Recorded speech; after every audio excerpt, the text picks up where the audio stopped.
क्रांति का दूसरा नाम शहीद भगत सिंह।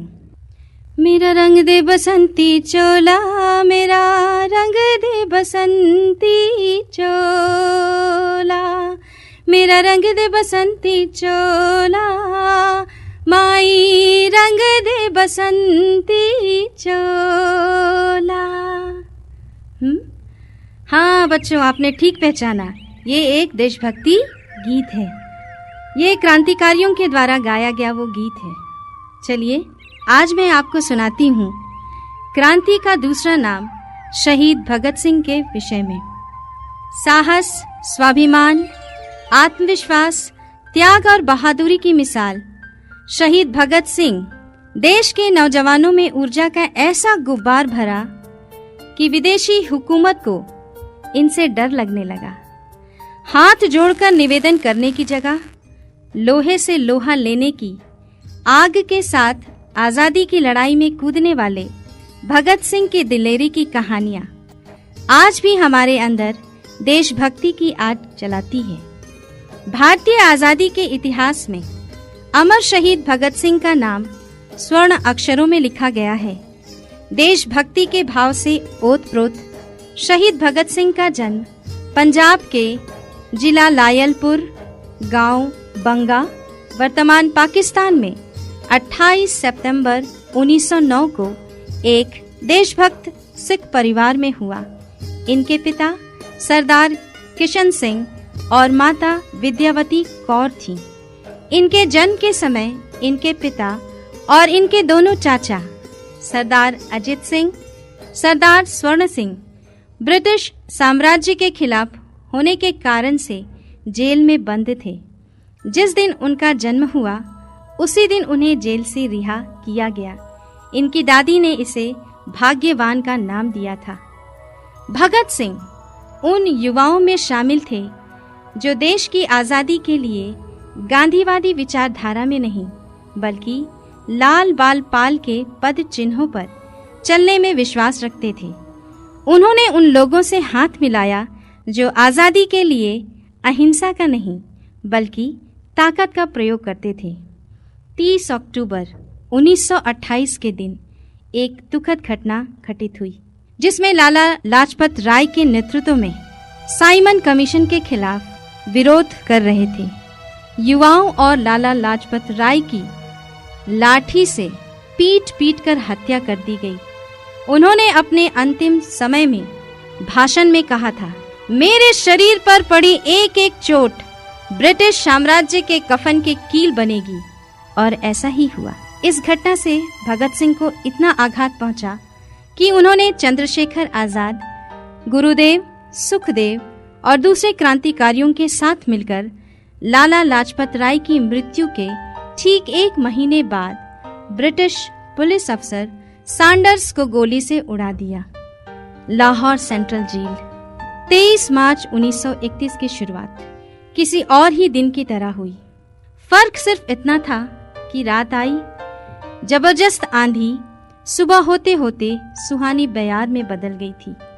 लेकिन जेल के कैदियों को थोड़ा अजीब सा लगा। जब 4 बजे थे, वार्डन चरण सिंह ने आकर उनसे कहा कि वो अपनी अपनी कोठरियों में चले जाएं। उन्होंने इसका कोई कारण नहीं बताया। उनके मुंह से सिर्फ यही निकला कि ऊपर से आदेश है। अभी कैदी सोच ही रहे थे कि माजरा क्या है। जेल का नाई बरकत हर कमरे के सामने से फुसफुसाते गुजरा कि आज रात भगत सिंह, राजगुरु और सुखदेव को फांसी दी जाने वाली है। जेल के कैदियों ने बरकत से मनोहार की कि फांसी के बाद भगत सिंह की कोई भी चीज लाकर दे दे ताकि वो भी अपने पोते पोतियों को बता सके कि वो भी भगत सिंह के साथ जेल में बंद थे। बरकत भगत सिंह की कोठरी में गया और वहां से उनका पेन और कंघा ले आया। सारे कैदियों में उस पर अधिकार जताने की होड़ सी लग गई। आखिर में इसके लिए ड्रॉ निकाला गया। अब सब कैदी चुप हो गए थे।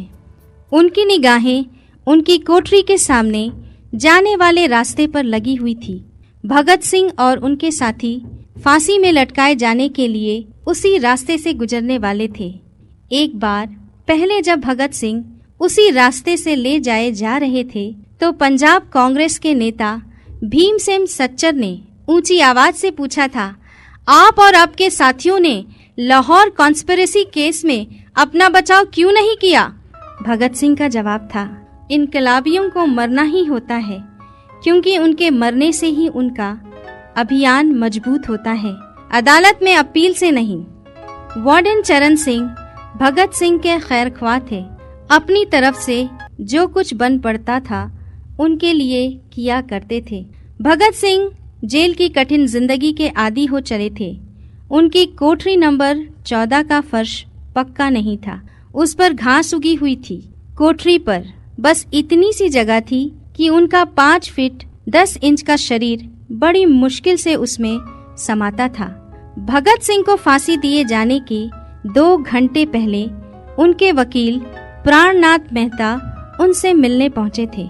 मेहता ने बाद में लिखा था, भगत सिंह अपनी छोटी सी कोठरी में पिंजरे में बंद शेर की तरह चक्कर लगा रहे थे। उन्होंने मुस्कुराकर मेहता का स्वागत किया और कहा, आप मेरी किताब लाए या नहीं लाए? मेहता ने उन्हें किताब दिया तो वे उन्हीं के सामने पढ़ने लगे, मानो अब उनके पास ज्यादा समय ना बचा हो। मेहता ने उनसे पूछा, क्या आप देश को कोई संदेश देना चाहेंगे?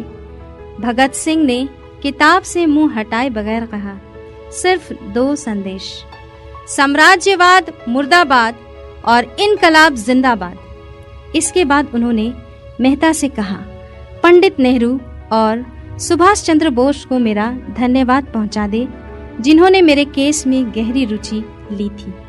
जेल के अधिकारियों ने इन तीनों क्रांतिकारियों को बता दिया कि उनको समय से पहले 12 घंटे पहले ही फांसी दी जा रही है।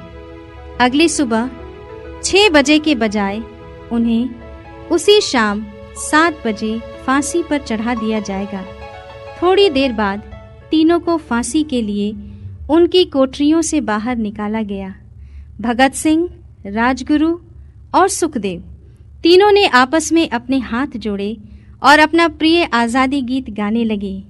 कभी वो दिन भी आएगा कि हम आज़ाद होंगे, ये अपनी ही ज़मीं होगी, ये अपना आसमान होगा। बहादुरी के साथ मौत को गले लगा लिया।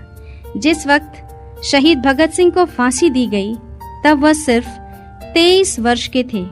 उन्होंने स्वयं से पहले हमेशा देश और देशवासियों को रखा, इसलिए उनके बलिदान के इतने वर्ष बीतने के बाद भी वह आज भी हम सब में जीवित हैं।